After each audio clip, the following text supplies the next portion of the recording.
Well, they want the feeling that is like everybody believes there's a feeling about LA and like how it feels, and then when people go to the party, they're part of that, but they don't see themselves as part of that. They are looking for it. Right. If that makes sense. You know what I mean? Like when you go to a party, a lot of us, we're kind of more self-conscious about ourselves and we're like worried what we look like and what our friends appear. There it's more like they're like looking for what they know LA should be. And so they want it to sound like it, they want it to taste like it, they want it to feel like it. It's cocaine, alcohol, and house music.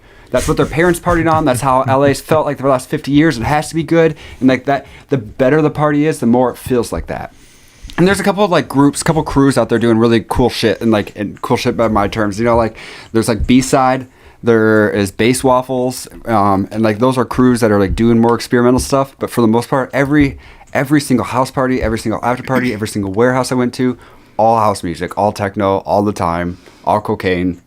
It was nutty. And those were just the after parties. I mean, like you have to afford to live there. Yeah. Yeah, that's... You have to be carefree enough to like go out and spend, that amount, $17 on parking. And that's kind of what I really learned was like, there's like normal people who are like living life and having to afford it, right? And like our rent was $3,000 a month. Electricity was $1,500 to $1,800 a month. Water was $500 to $800 a month. Jesus Christ. Right. And that's just your like bare minimum. Gas is $6.50 in the valley. And that was like minimum. Yeah, we had to live over an hour away from where we worked because we couldn't afford rent closer to anywhere that nice people live. Yeah. And we live next to the nice people. We live in Canoga Park. Calabasas is where like a lot of celebrities live. Canoga Park is where all the people live that serve the celebrities. So it's a lot of like Hispanic working class that like mows, vacuums, like does all the housework stuff. Like that's who we lived among. Like the people were nice. It was just the collective was ugly. If that makes sense. Yeah, it was very non-optimistic. And there's no bottom. Yeah, that's what I've heard is that like LA is just miserable. Like everybody there is just the homeless at like pandemic level. Like, I'm sure. Like Skid Row's bad, and like I have stories and saw things that will forever like change my view of like not just individuals but like humanity. Like it really did some big things to my heart. Like seeing some of that, but like if you go anywhere in that city, top to bottom, any street, there is encampments of people. There's millions of people living on the streets. I've traveled the world. I've been to 63 countries. I've been to 48 states. I have never seen anything like what I've witnessed, what I felt in LA in the last year and a half. Wow. It is the worst humanity thing I've ever seen. It is terrible. And there's no bottom. There's no safety nets. Nobody's helping each other. It's only getting worse. And things like fentanyl are just, you can tell, like I was driving Uber at nights to make enough money to try to afford to live there. You can tell which pockets of which community would be delivered fentanyl on which times. There'd be like people breaking glass or ripping down trees out of the middle of the road or screaming at the sky. Like you could tell which parts were manic on which nights. It was super obvious. And it was all the time. I mean, we'd be driving to the Hollywood Boulevard and there'd be a 60-year-old Hispanic lady, like nothing very wrong, but like she's homeless, so now she's pooping on the side of the street right there right in front of everybody. And the kids are like, whoa, or we're walking down Hollywood Boulevard and two guys have a bong and like weed's cool, and that's everywhere, you can't stop it, but they're hitting heroin. So my kids are asking like, why doesn't that smell like everybody else's weed? Yeah, my 10-year-old kid, you know what I mean? Like, no, there was one time Aldo, Luna, and I got stranded in a Subway, like a Subway sandwich place, because there was a crazy naked guy running around the Target parking lot and nobody would go outside. So, yeah, no, those cops are like an hour and a half. Oh, so that's response time? Yeah, there's no safety. Everybody knows that. That's fucking Detroit level, man. That's bad. And like I worked retail for a while there the last few months. And like they don't even try to stop people. Like when I lock a store here in retail, you have like ADT, you put the locks on, you shut the drawers, you take cash out. It's the opposite. Leave the drawers open so that when they come in, they just take the cash. They don't break the registers, hopefully. Leave the doors unlocked because they're going to cut it anyways. There's no ADT because the response time's over an hour and a half. And it's like, oh my God. And they just rely on insurance. And hopefully nobody's in there. Whoa.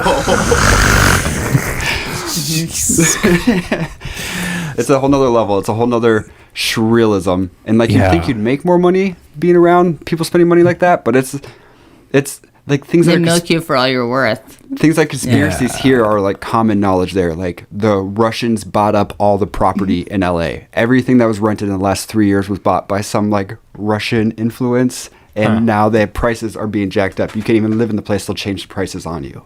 And like this is a common knowledge in LA. Like people just like talk about this like it's happening. A lot of people are living with mom and dad, and that's how they can afford to live there. Or the other way is like they have sugar daddies, or mom and dad are paying for them. A lot of sugar daddies, but like that's how LA is currently functioning. Is outside money paying for the people's experience who are there. LA is not paying for itself. Wow. No way. So obviously none of us are scientists or experts. I mean, you were a teacher for a while, so you probably might be the most qualified. Although we can compete. We'll compete. No. Why do you think it is like it is in LA? Like, what would be your guesstimation? Oh, I have no idea. I have no idea. I mean, for which part of it? I mean, like, I guess like why it's the lack of definition, it's the lack of hope, it's the lack of kindness, the lack of like being able to find like humanistic. Yeah, I mean, so a lot of people go to California to live like a glamorous life. Dream. Yeah, and even if that's such a small amount of people. Like, what does that really mean? You know what I mean? Like, and who's there's very few parties. Like my bosses at Radical Neon got to go to like red carpet events and like set stuff up and like do things like that. Like you were like, I don't know, like around celebrities, but like they aren't gonna invite people to like their parties and stuff. So like, I mean, I understand that people go there to like make something of themselves and like that's like an idea, but like I think it's really like a city of broken dreams and like people settling for like other jobs that they like have to support themselves while it's also not working out for them.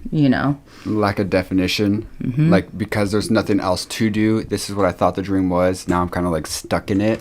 And like you'd have to have humility to admit that there's nothing else. You know what I mean? Like it's like a loss of yourself. Yeah. And like I said, like people are showing up to these things like expecting them to be like what we thought prom was. You know what I mean? Like somebody put a lot of work into prom. Our parents made it very special for us. Like real life will never be like that. You know what I mean? Yeah. And like even when you go to LA, it'll never feel that way. And when everybody shows up looking for that, like then nobody's there to like be what a party is. You know what I mean? Like the cool kids in LA partying are because they're like sweaty and like jumping and it's crazy and like that's not happening. Like everybody's looking to like I don't know how the portrayal of that is wrong. So I think that it kind of ties into the like the weather is always nice there, and that was like a great perk. Like number one, it was legit like the only thing that I enjoyed about being there. But I think that the fact that they're never this is just speculation, but the fact that like a lot of people are never forced to stay inside and like like Midwesterners are when it's snowing, like I feel like a lot of us really hone our skills and are more comfortable with ourselves because of the time that we like spend inside and spend like stuck inside isolated. And I feel like I feel like that's part of why the Midwest makes good bass music is because we get a whole bunch of weirdos, that are in their basements making, wub wub sounds. Yeah, true. And I feel like, and we're not stuck on nostalgia. When you go there, I feel like when you go there, everybody's there to be part of something successful. They're not there to be successful themselves. Nobody's like putting in the work to be like, if I'm going to be a movie star, I'm going to like do all of these classes and I'm going to do this or blah, blah, blah, or I'm going to throw shows or I'm going to, do that. Nobody's moving forward on those kinds of things. They're all looking for investors or like only looking to like be a part of something if there's some sort of profit for them.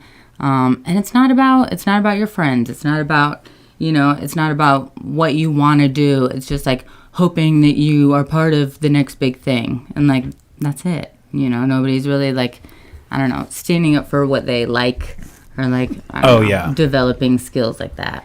And there's a lot of people, I felt LA was really lost to the chemical.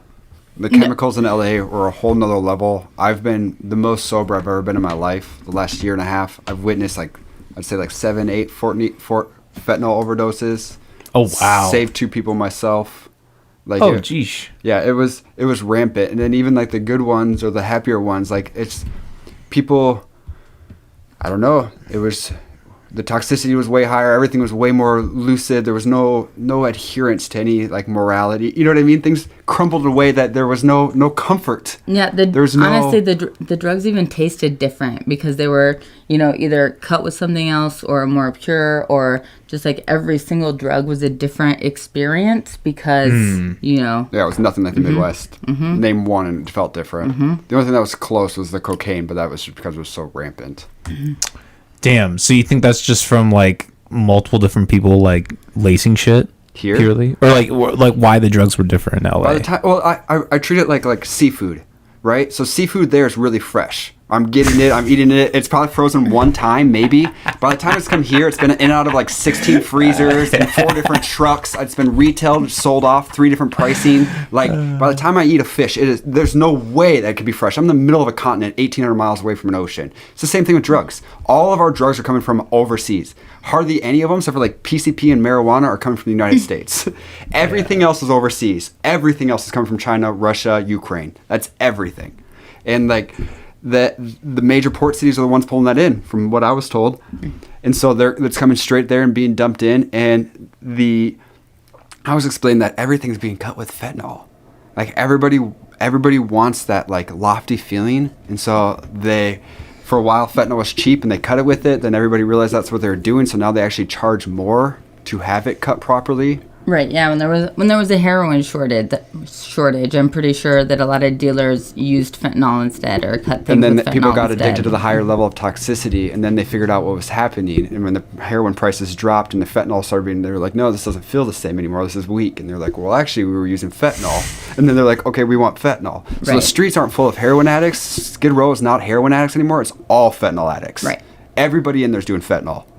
Yeah, and it's scary because here you hear like, you know, 1 speck will kill you, and it's like, yeah, it really will, but like there it's like people are like, how many specks can I get? And it's a designer drug. Yeah. Beautiful people are dying of fentanyl.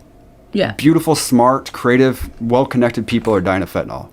It's unreal. It's everywhere. Like I said, I have never been as sober as I've been the last year and a quarter of my life. I had a couple moments where it's like, nope. I don't know. I will also say that I saw a ton of people very irresponsibly doing ketamine and became irresponsible, unreliable friends because 100%. of it. Yeah, no, just like... That's a plague of our generation.